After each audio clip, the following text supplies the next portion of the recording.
ప్రేక్షకులకు నమస్కారం. ఈరోజు సహజ వశీకరణం గురించి తెలుసుకుందాం.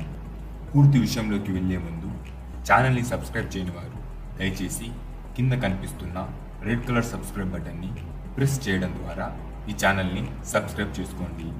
పూర్తి విషయంలోకి వెళ్లే ముందు భార్యాభర్తల సమస్యలు, సంతాన సమస్యలు, రాజకీయ సమస్యలు, అప్పుల సమస్యలు, చెడు ప్రయోగాల నుండి ఎవరైనా సతమతం అవుతుంటే స్క్రీన్ మీద కనిపిస్తున్న గురువు గారికి కాల్ చేసి మీ సమస్యకు పరిష్కారం పొందవచ్చు.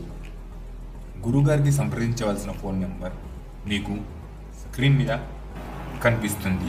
పూర్తి విషయంలోకి వచ్చినట్లయితే సహజ వశీకరణ ఇంతవరకు అనేక విషయాలను ప్రియమైన పాఠకుల కోసం విశదీకరించి చెప్పడం జరిగింది. వశీకరణ మంత్రాల గురించి చెప్పుకునే ముందు సహజ వశీకరణం అంటే ఏమిటో తెలుసుకుందాం. ప్రకృతి పరంగా యువతీ యువకుల మధ్య ఇష్టాన్ని పెంచి ప్రేమని ఏర్పరించి ఒకరంటే ఒకరికి ఇష్టములా చేసి వారి ఇద్దరి మధ్య ఆకర్షణ పెంచి ఒకరిని ఒకరికి వశీకరణం చేయాలనుకునేది ఈ వశీకరణం, సహజ వశీకరణాలు. ఇందులో చాలా రకాల వశీకరణ మంత్రాలు ఉంటాయి. స్త్రీ వశీకరణ మంత్రం, పురుష వశీకరణ మంత్రం, భర్త వశీకరణ మంత్రం, భార్య వశీకరణ మంత్రం. ఇప్పుడు మనం ఒక వశీకరణ మంత్రం తెలుసుకుందాం.